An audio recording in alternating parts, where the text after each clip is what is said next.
Hello everybody, in this lecture we will be solving 1993 IMO problem number 2. Here is a view of this problem. Let D be a point inside acute triangle ABC such that angle ADB equals angle ACB plus 90 degrees. Okay, let me start by drawing the picture. So this is our acute triangle ABC. We have a point inside the triangle, call it D, such that angle ADB is equal to angle ACB plus 90 degrees. And also we are given that AC times BD is equal to AD times BC. We need to first start by calculating the following ratio and then show that two circles, the circumcircles of triangle ACD and BCD, are orthogonal. Okay, so let's focus on our picture first. Let me start by extending the line CD and calculate this angle here, this external angle. For the record, let's call this point as K. So therefore angle ADK is simply equal to angle ACD plus angle CAD.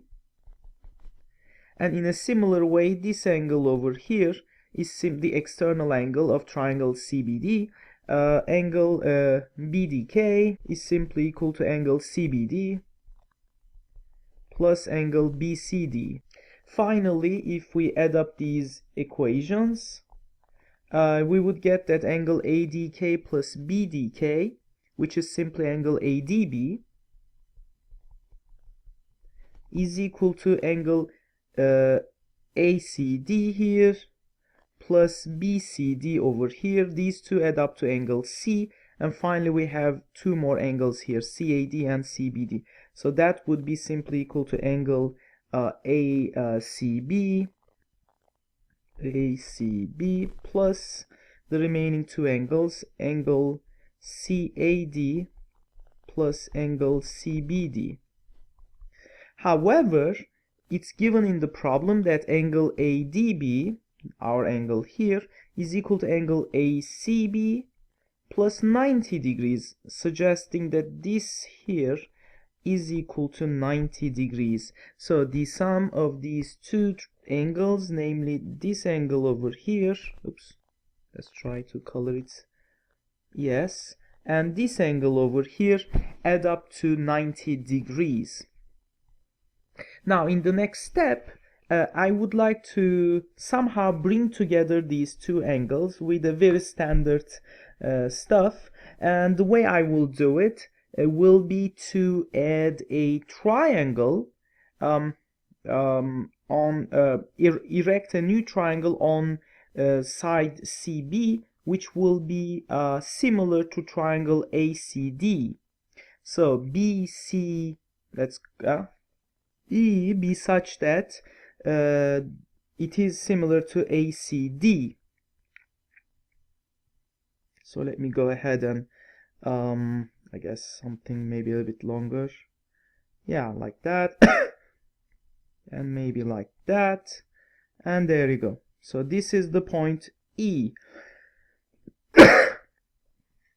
And this angle here is obviously equal to this angle, so let's write down so far what I have.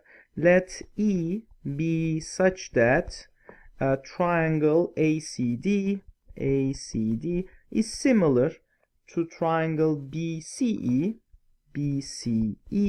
Also these two angles are obviously have to be equal, as well as the remaining angle here, ADC and BEC as well.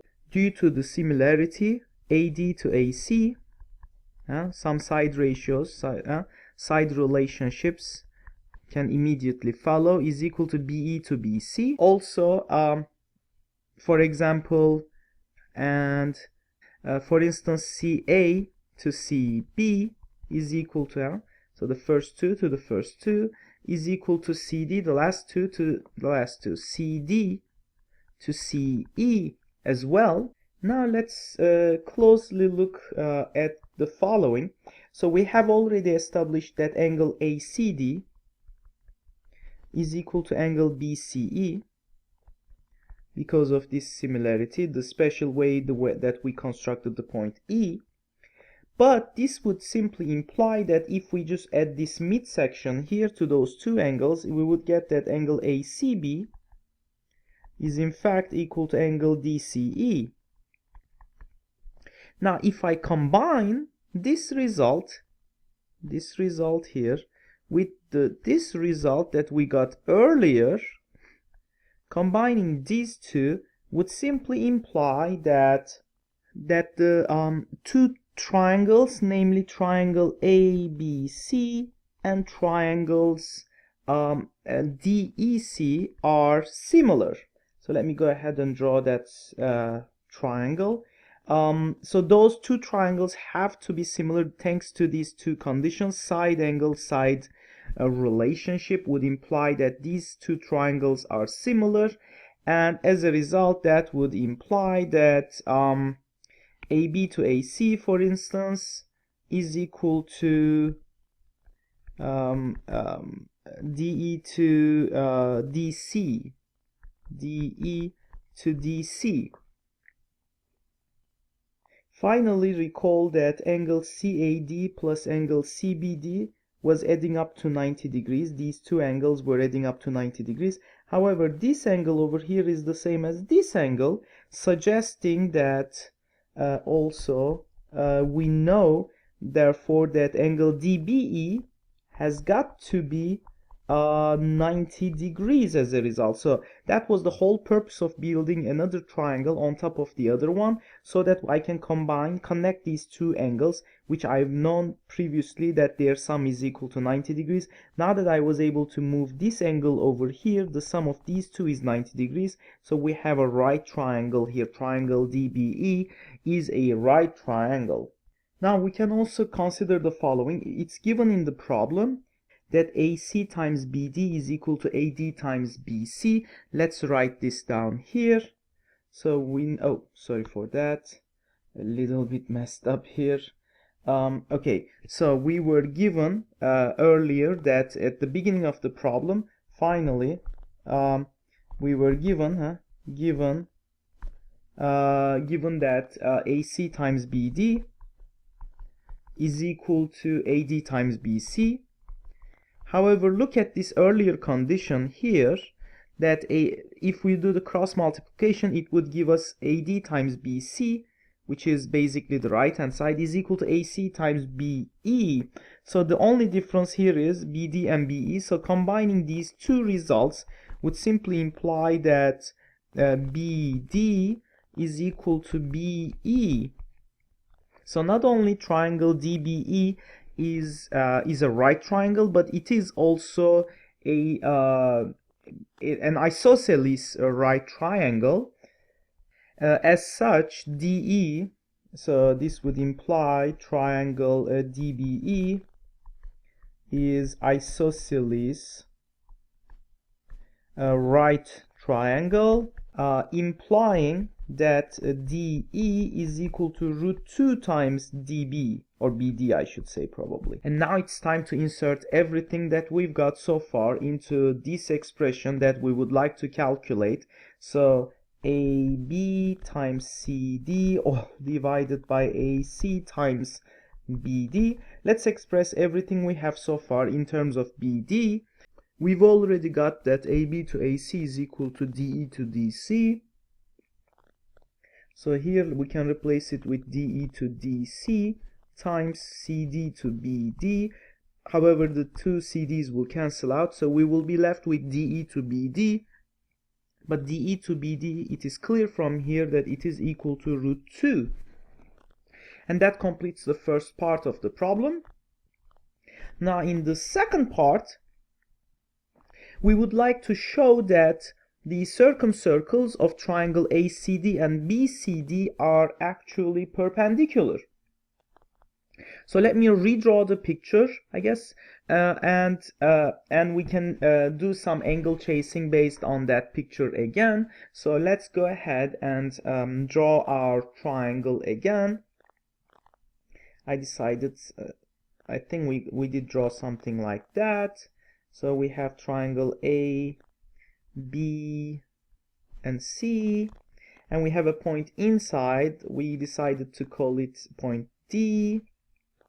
Well, it's given in the problem here, like that. That's the point D. Now what I would like to do is, because we need to show that the circumcircles ACD and BCD are perpendicular, let's roughly draw these two circles, probably with a different color, hopefully, like that. Oops. And the other one, DCB, that's a significantly larger circle. Yeah, like that, I would say, something like that. And now we need to find out the angle between the tangents. We can yet use another color here. So I need to find the angle between this tangent to the big circle, the second circle, and the angle, so this following tangent. Let's give the name X here and label a random point here, Y. So the line CX is tangent to the circumcircle of ACD, and the line CY is tangent to the circumcircle of BCD. And now it's time to do some angle chasing. For example, if you consider this angle here, angle XCD, because it is tangent to the circumcircle of triangle ACD, this angle is subtending this arc over here, but that arc is also subtended by angle CAD. It is also trivial that this following angle here, which no, not that one, sorry for that, I didn't mean that one. Yeah, let's just go back one more. Okay, so I meant to write this angle over here. Yes. So if you check this angle, because it is a tangent, CY is a tangent of that big circle here, this angle subtends arc CD, but arc CD is also subtended by the following angle. So angle YCD is equal to angle CBD. But now we can add up those two angles. So adding the left-hand sides will basically give us the angle between the two tangents, namely angle XCY, and the right side will give us CAD plus angle CBD. But early on in the problem, we have established that the sum of these two angles is equal to 90 degrees. So therefore, concluding, we can say that these two circles meet at the point C and D, and at point C the tangents to the two circles meet at a 90-degree angle, suggesting that the circles are orthogonal, or at this point the tangents are perpendicular. And that solves the problem. Hope you enjoyed it, and looking forward to see you guys in our next video.